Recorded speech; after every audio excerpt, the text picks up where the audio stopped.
Welcome to our multicultural group. It's an honor to have all of you here.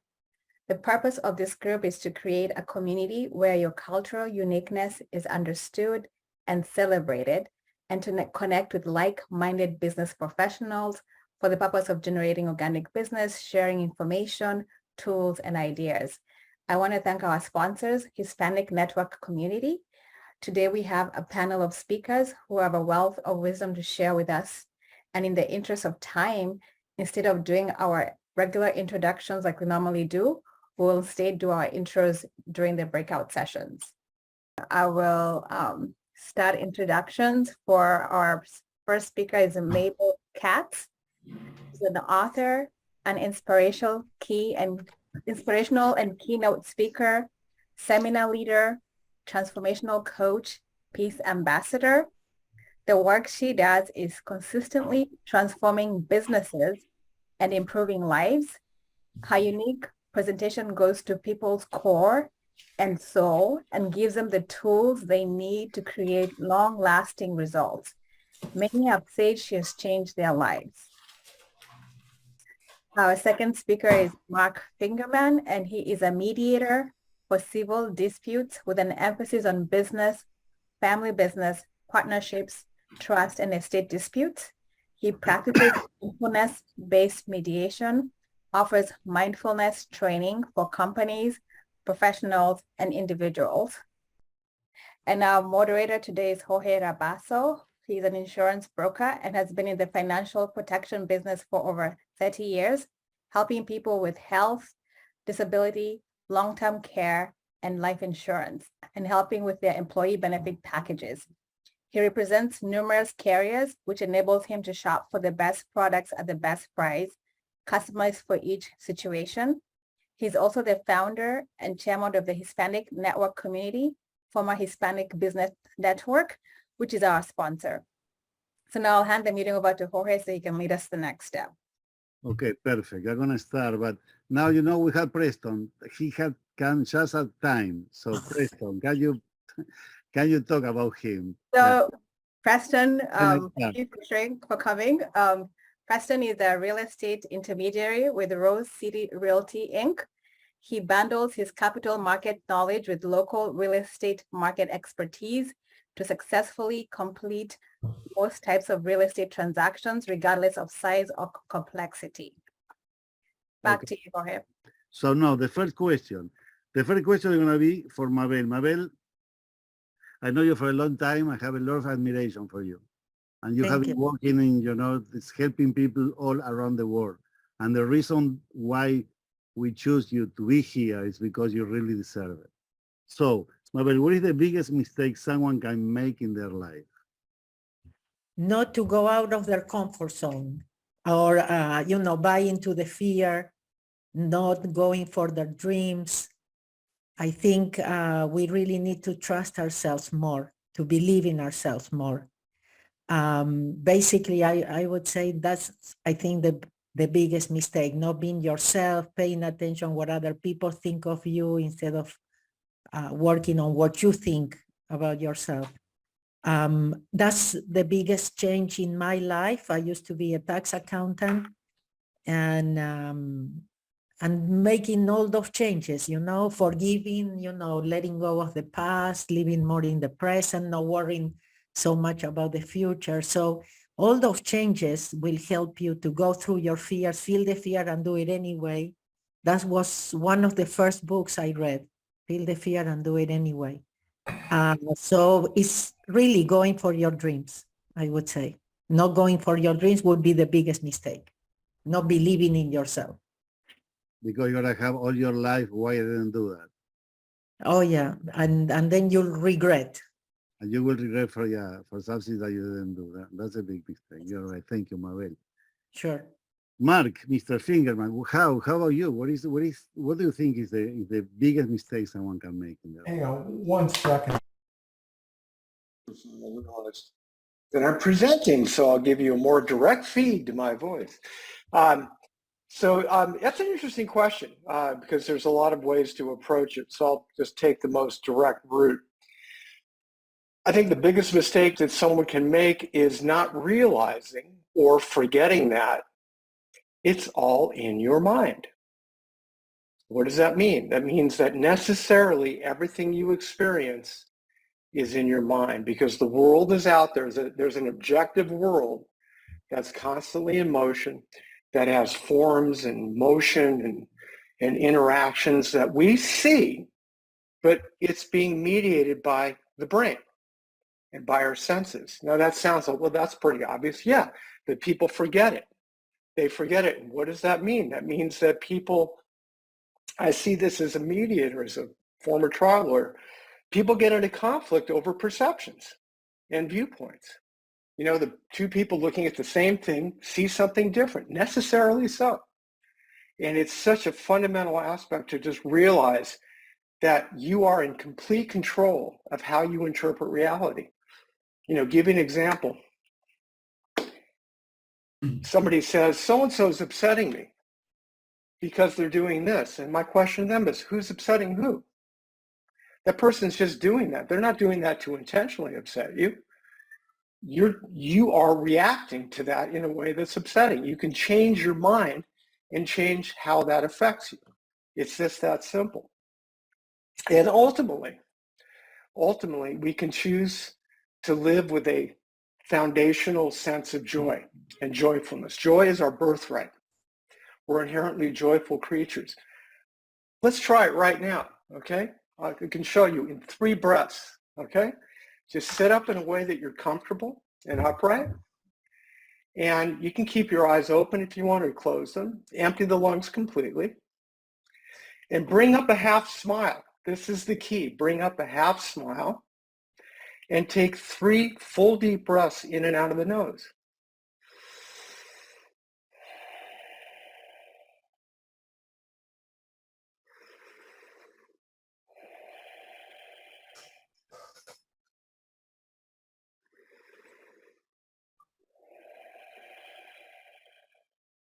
And there you go. If you do that, anytime that you hit a block, anytime you're in pain, I'm an athlete, and I'm an aging athlete. I'm in physical pain quite a bit. Even in the midst of pain, joy is always there, okay? And you can infuse it. You can make it a habit. So remember that it's all in your mind.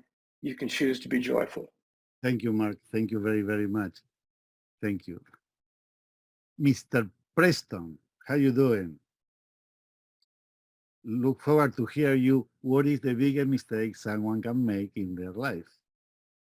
First of all, thank you for the opportunity to speak again, Jorge. And my apologies. Technical difficulties will get you every time. No matter how great your computer is, technology will get you.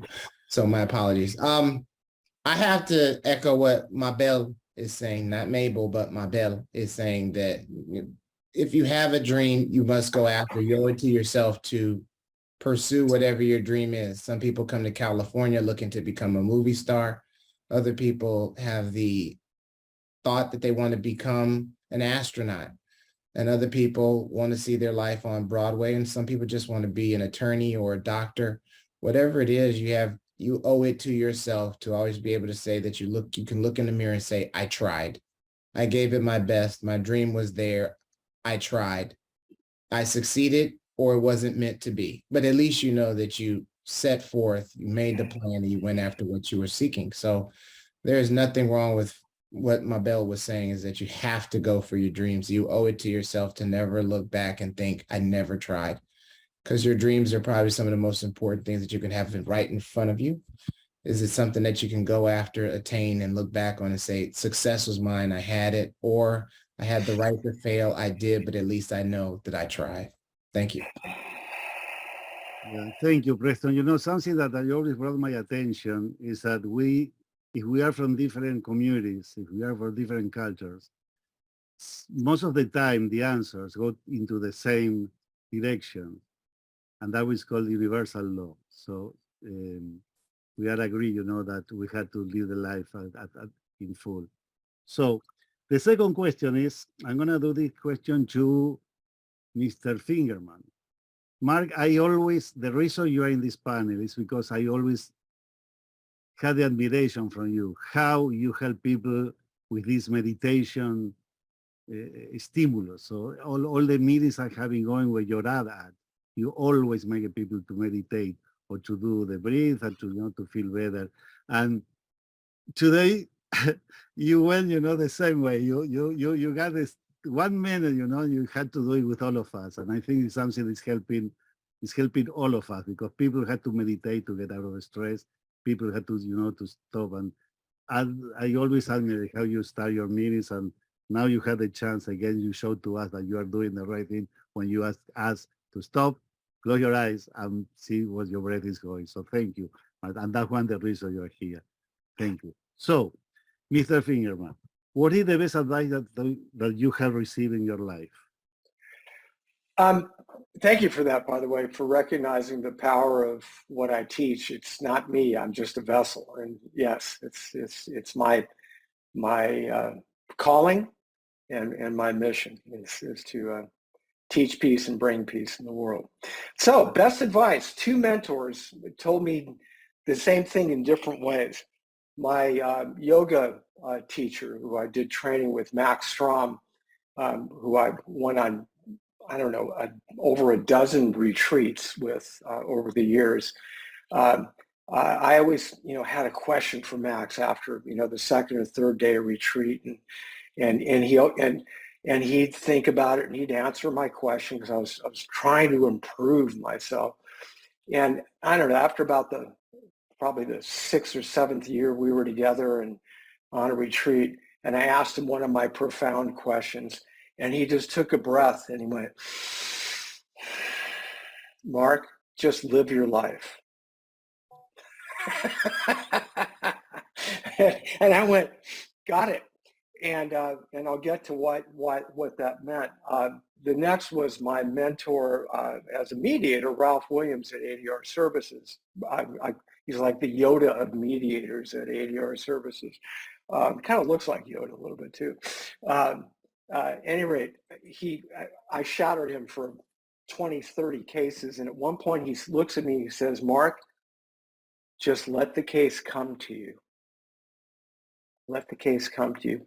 What does that mean? It means don't impose your will. Most neutrals, mediators, or arbitrators, especially arbitrators, but mediators are trying to impose their will and push people into a solution.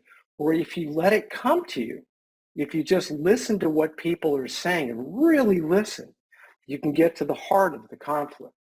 Just let it come to you. So at the bottom of both of these things, just live your life, let the case come to you, is what? Letting go. Letting go. Letting go of grasping for things, letting go of attachment to the outcome. In the words of Lao Tzu in the Tao Te Ching, do your work and then stand back. Okay. Thank you, Mark. Thank you so much. Preston, how about you? What is the best advice that you have received in your life? Read everything and listen well.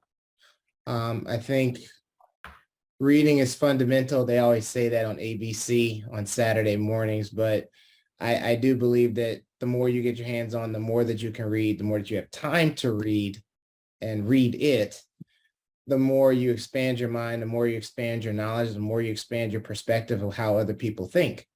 If you're a Democrat, read some Republican materials. If you're a Republican, read some Democratic materials. If you're Hey, it's true, Mark. It pays to know how other people think. And then you keep listening, and the old saying, you got 2 ears and only 1 mouth.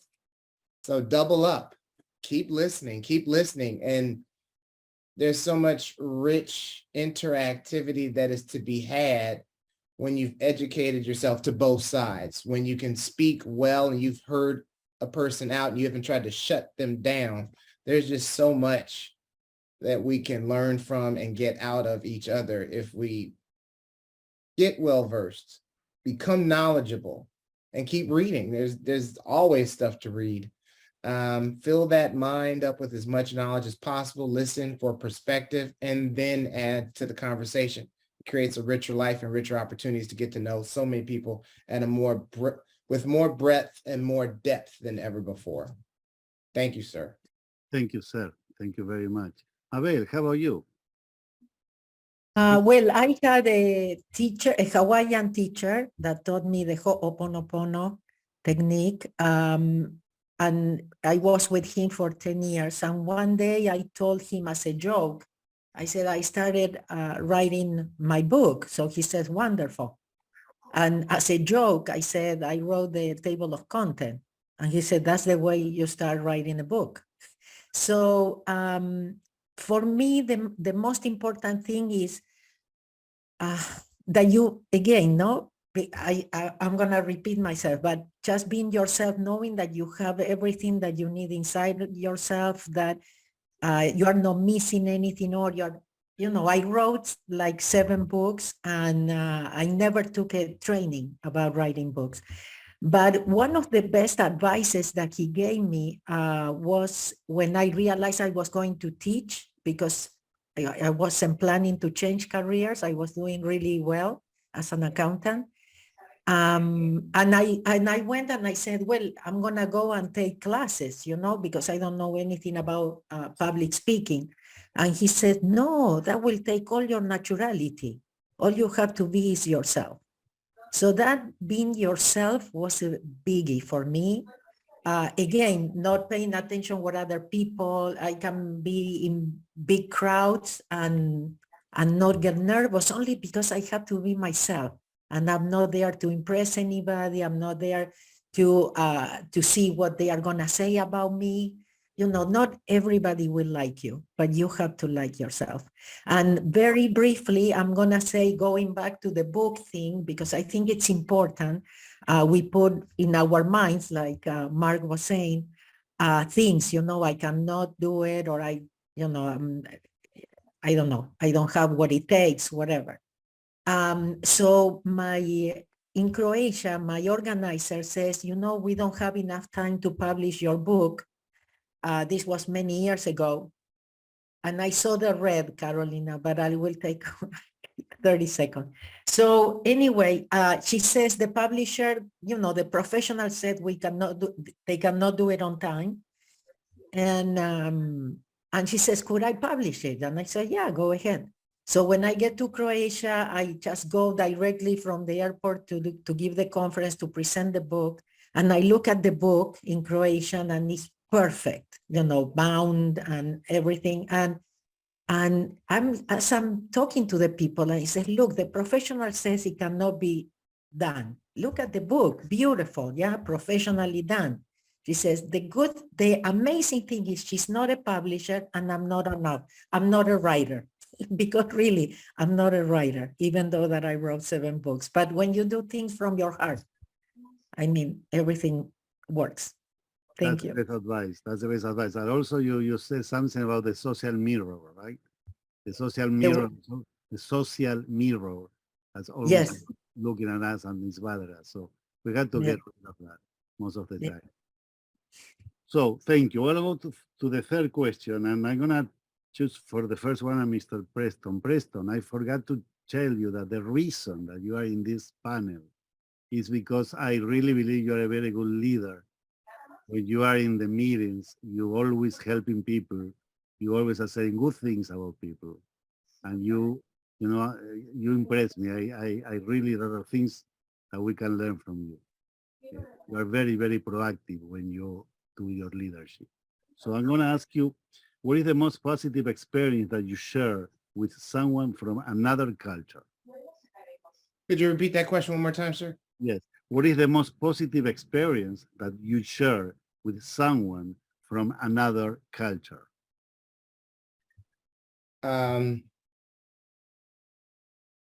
That's varied. Wow. Let me collect my thoughts before I answer you comprehensively. Okay, here we go. I was born and raised in Detroit, Michigan. Most people don't know that Detroit, Michigan is basically 90% African-American, 10% other. As I shared with Jorge and the rest of the members of my panel, I had 5 non-Black friends the entire time that I grew up. I came out to California. I was the chocolate chip on mostly a multicultural cookie. And there was a whole lot to be learned from that experience, in the fact that the first place where I actually went to school was Pasadena City College. lots of diversity of thought, lots of obviously diversity of ethnicity. And there was so much to be learned. Once again, listen twice as much as you speak. So I had a lot of time and a lot of opportunities to learn, to listen. And it led me to have the opportunity to take class in Spanish, Armenian, Mandarin, Cantonese, and really get to dive deep, go broad and go deep in the cultures that I learned their language in. And one of the opportunities that I had, the best opportunity I ever had, was when I had an opportunity to give the commencement speech at an Armenian school here in Pasadena. So obviously you can imagine the audience is basically, out of 800 people who were there, 780 of them were of Armenian heritage. And I walk up to give my commencement speech and it was absolute silence. And they started to look at me like this.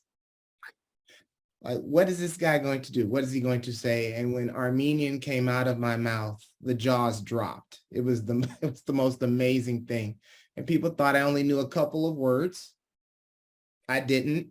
I knew how to read, I knew how to write, I knew how to speak, and I gave a 20-minute speech in Armenian. Wow. And needless to say, after I was done and I took my bow, I got a standing ovation. And afterwards, people were coming up, the little kids that were there wanted to take pictures with me like I was show and tell. It was the most interesting thing that's ever happened to me. I do it again. I got a copy of the yearbook and there I am in the yearbook. So, and that was 10 years ago, literally 10 years ago. And some of those people who remember that event still come up to me and say, I remember you. You were a part of my graduation. You made my graduation special. So I will always say, read, listen, learn. It opens the world. And in my own life, in my own experience, being willing to take that first step to get to know someone other who you may not consider your brother is some of the most enriching opportunities that you can ever take in your life. So that's me. That's Preston Howard. Thank you very much.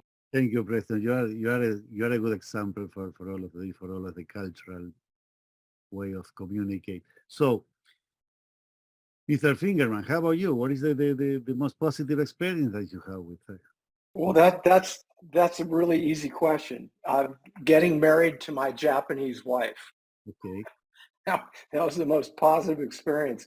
And we've been married now 4 years, and it's a daily adventure in high context versus low context cultures. And if you don't know what that means, you need to study it if you're going to work in a multicultural environment. Real brief summary.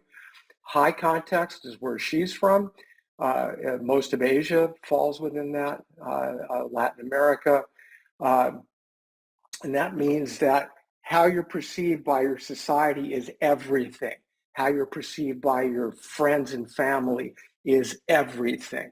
Okay, your individual interests are way secondary to that. Low context culture, welcome to America. Yes, I recently saw in a movie, America's not a country, it's a business. And and you know, so pay me. That was a line out of a movie with an explicative afterward. So low context, high context. And so it's a daily exposure to that, which is very enriching. I always have to be mindful that her sense of face, her sense of dignity, her sense of honor is the most important thing to her. And it's a lesson that I learn every day. Thank you, Mark. Mabel, how about you? What is the most wow, I'm impressed. You have been traveling all over the world, right? So you have a lot of experiences with another culture. So yes, I actually didn't think of what I'm going to share with you, but the stories that Mark and Preston share impressed me really. Preston, I do have a question. Where did you learn Armenian? How did you learn me? The University of Colorado Boulevard, also known as Pasadena City College. Wow, I'm impressed. Okay, So Jorge, yes, you are right. I travel around the world and everybody's always ask me, what's your best, what's it called? The best place you've seen, and everything. But what I got from traveling around the world and working with so many people, different cultures, different languages, races, religions, we are all family. And I think that's the most important thing, that we realize that we all have the same questions, the same challenges. We are all looking for the same things. But actually, I was inspired to share an experience that I had in Chile. In the first break in the seminars, a Palestinian guy came to me and he said, I don't agree with anything you just told us. And actually, I didn't want to come because when I saw your Jewish last name, I thought, what does he have to teach me? Yeah. So I actually listened to him. I practice what I teach. So I kept my mouth shut. And I took responsibility. So, but he went on telling me what he believed. And because I didn't go into what my intellect was saying, yes, and the judgments and everything, I actually was able to listen. And when he finished, I said, I think we are talking about the same thing, but we are just calling it different names. Would you be willing to stay? Because I think really we are talking about the same thing. He stayed, and the next day he came and he had really a big challenge, and he was able to practice what he learned. And he came back on the next day and he said, this really works, And at the end of the seminar, he said, this is peace in the Middle East. So And that's it. And that's what your dreams are, right? Yes. Okay. But we have to keep working at it. Okay, very good. Thank you, Mabel. Now, the last question is going to be for Mark. Mark, how do you empower yourself after failing a project? Well, that assumes facts, not in evidence. that I fail at anything. I really don't. But when things don't go the way people would have liked them to have gone, and I feel like I've let people down, a sense of failure. For example, a case doesn't settle in the first session of mediation. It's like walking out of a courtroom and having a ruling against you. It's lawyers in the room here. You know the feeling. So what do? I go outdoors. Really simple. I go outdoors and reconnect with nature. I go for a surf. I go for a road ride or a mountain bike ride. I go for a hike and just reconnect with my breath and in nature and just let go and have a beer. Okay, all right. Go ahead with life, because life sometimes, everything goes fine and sometimes fell in pieces, right? Yeah, it's all on your mind anyway. Yeah, it is. Yeah. That's another class. That's another thing that we have to talk about it. So, Mabel, how about you? So what is failure? Failure, it's only if we don't learn. Because that's part of, they said, it's the other side of the coin of, success and failure. I mean, you have to go through life learning. So I think only, you fail if you don't learn. So I don't call it failure either. I mean, I heard once Les Brown said, failure is my vitamin. I take it every day. So because, Earth is a school. So we are all here, learning. What I do, I keep going. Now, nobody stops me. So, it's the way I am. But really, I cannot think of things that I said, oh, I fell at this or that. Well, some things don't work my way, but I always know that everything is right and perfect. So I just keep going. Okay. All right. So basically, okay, let's see what Preston says about it. Preston, how do you empower yourself after failing a project?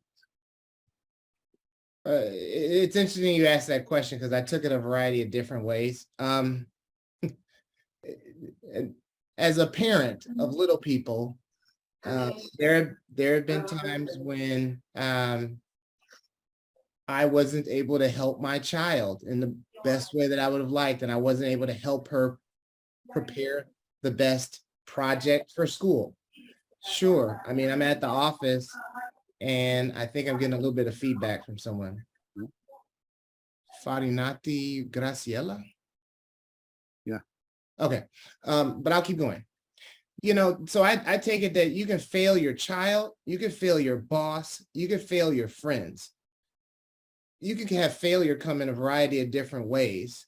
And I think all of them are relevant. I mean, you can fail your boss and they could fire you, but it's just as serious if you fail your spouse, or if you fail your friends, or if you fail your kids, no matter what the project is, because they've all brought something to us that they needed us to do. So I look at every last one of those relationships as an opportunity to exceed and succeed, but I may have failed my family, failed my friends, failed my employer. So once again, I go back to going back and listening for feedback. And then probably the toughest thing for me of all is to just own how I failed to these people who may have been relying on me. I mean, the worst time that I felt failure was when I didn't help my 6-year-old get her assignment into school on time. And, you know, when you see your 6-year-old drop their head and start crying, you know that you failed your kid. So I needed to go back to my own little kid and look her in the eye and get down on my knees and say, Daddy failed you. Daddy's sorry. How can Daddy do better? And then I got to listen to my kid, be willing to put 2 ears on and shut this mouth and listen to how I can better things with my own kid. Sure, if I could fail a client, but I failed my kid. So who's going to have the deeper effect on my life going forward? My kid. I do want to do a good job for my client. So it's easy to own it to the client, say, hey, I didn't put my best work forth. How can I do better? You know, I own it. I did it. How can I do better? So I think a lot of times when it comes to failure, how you pick yourself back up is how you go back to the people who you've harmed, own that you did something less than what you expected, and ask them for forgiveness and say, what can I do to do it better the next time, granted the opportunity? Right. Thank you. Thank you, Preston. Thank you so much. Well, you know, we finished with the 4 questions, and I think that is a good thing that we recorded this. Wait, I think Mark didn't get a chance to give the last question to answer. Mark? Oh, Yes, he did first. Yeah, Oh, sure. okay. My Yeah, bad. Yeah, remember, yeah, have a beer. Go yeah. outside, Right, Yeah, sorry. yeah, it was, yeah. have a yeah. beer. No, it's okay. But you know what I think that is what I was saying, that it was I think it's a very, very good idea that we recorded this, because we heard a lot of information and we have a lot of things that is gonna be we're gonna be able to go back to refresh those things, because it's like, you know, going to a travel when you're going to different cities and you go one after another, and after this you haven't seen anything, because this is a lot of information. And Mark and Mabel and Preston, you know, they said right things that maybe we should go back and listen them again in order to implement in our lives. So this is going to be recorded, so that's a good thing. And now Pamela is trying to do the breakout rooms, right? I have, Carolina, I did something. Have you done the breakout rooms? I am creating them right now. What do you think about 5 breakup rooms with I'm 3, sorry, 4? I did already. So Okay, perfect. Okay, so what I'm gonna do now is it's gonna be a breakout room, and you can discuss from this meeting, from these 4 questions, what is the best, or what is the best thing that you can find in yourself to teach to the other person. So it's going to be 10 minutes. It's going to be 3 people or 4 people. So you can take half a minute to talk about yourself, what you do. And then see, it's something that we said was important for you. You see, when you are doing 2 seminars, or you are in your regular life, that someone comes and say to you something, and you say, boom, this is what I want to hear. This is going to change something in my life. What did you find in the 4 questions with the 3 leaders what is for you, something that you may carry for your life, for now or for your future life, something they said. What was it?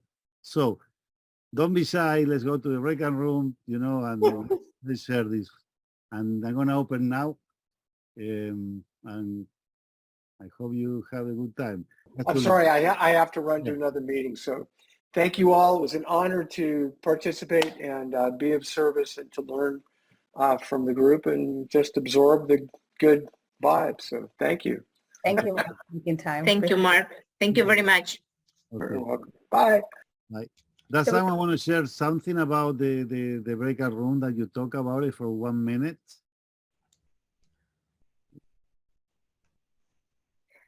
I think we're talking about the whole low context versus high context that Mark talked about, and how that applies. I come from a high context, living in a low context, and having to switch my brain back and forth. High context, they tend to be implied speech, and we tend to socialize like a coconut, while low context is Americans, they're direct, they're individual. And so I'm a coconut hard shell, so it takes me a long time to really let my guard down. But when I do, you're welcome to all my people, like you're part of family. While Americans, it's more individual. Low context, they're like a peach. They are very warm, welcoming, but then there's a part where it takes a while for them to open up as well. So it's helped me as a network to be, okay, it's not going to be the same thing I'm used to or that I grew up with, to really adjust, to listen, to learn, and the reading that Preston talked about, so that I can be prepared as I'm dealing with different people from different cultures. Mm-hmm. Right. Someone else? Something?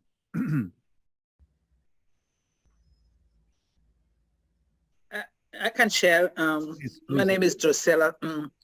So I was in the room with amazing Christina in Preston, and I was interested how Preston was listening to our stories, asking questions about Christina and the life in Belize compared to the life in America, how the intermarriage of the culture of intermarriage about her parents, how is it affecting her growing up, and how she sees diversity in Belize compared to California.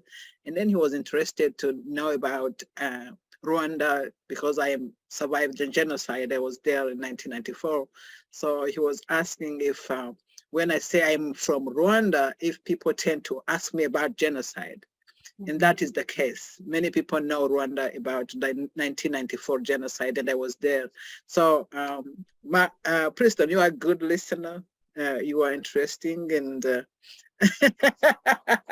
and like it was nice meeting you. Yeah. It was like what Jorge mentioned, that Preston gives the attention to others in the room and not on himself, right? So the focus was more on Drusella and myself as opposed to him. So thank you, Preston. Thanks. Someone else want to say something about today's meeting, about any thought? Okay, so I'm gonna say something. Please, Mabel. Because I had the pleasure of meeting David, and Valerie was there.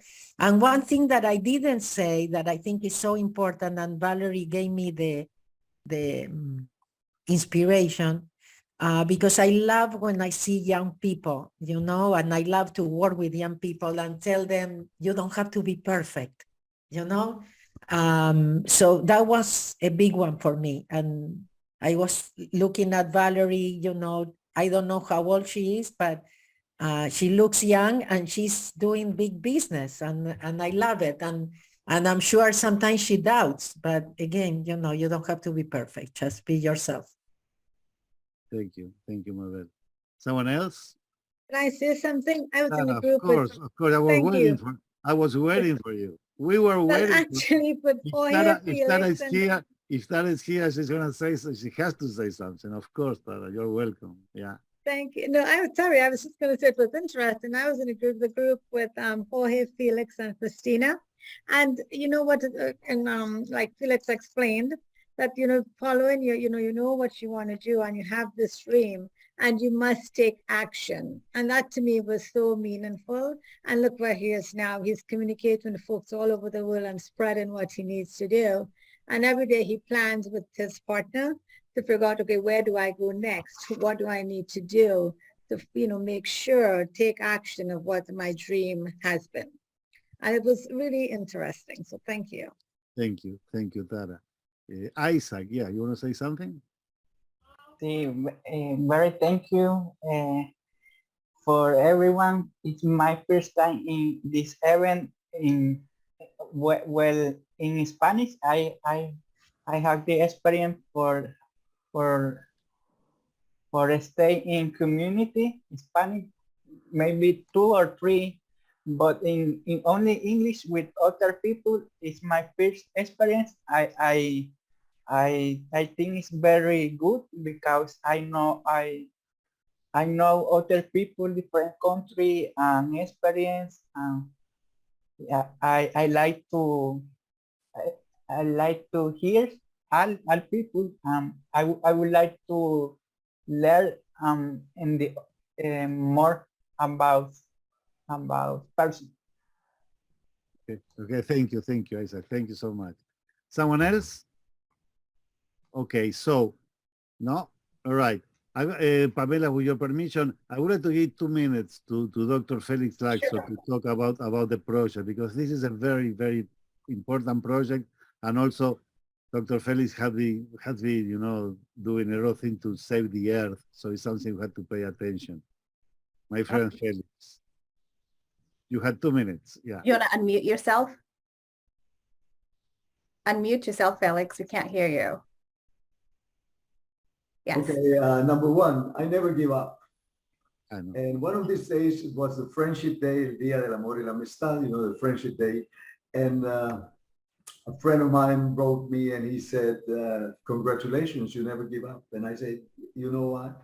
Because my goals are my first priority. And the goal is really to help humanity. And believe it or not, it may sound, I don't know, incredible, but one person can do a difference. And because you start joining someone else and someone else.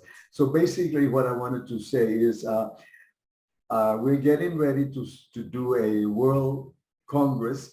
If any of you listeners would like to join, and there are many possibilities to join this, this effort, please, I will ask my dear Jorge to give you my address or my email or my phone, and feel free to contact me and we can work out a way that you can assist this big effort that we're doing. Believe me, the planet needs it badly, because we can be doing any type of project in different aspects, different walks of life, but we are forgetting the place that we're standing, the place that we're sitting.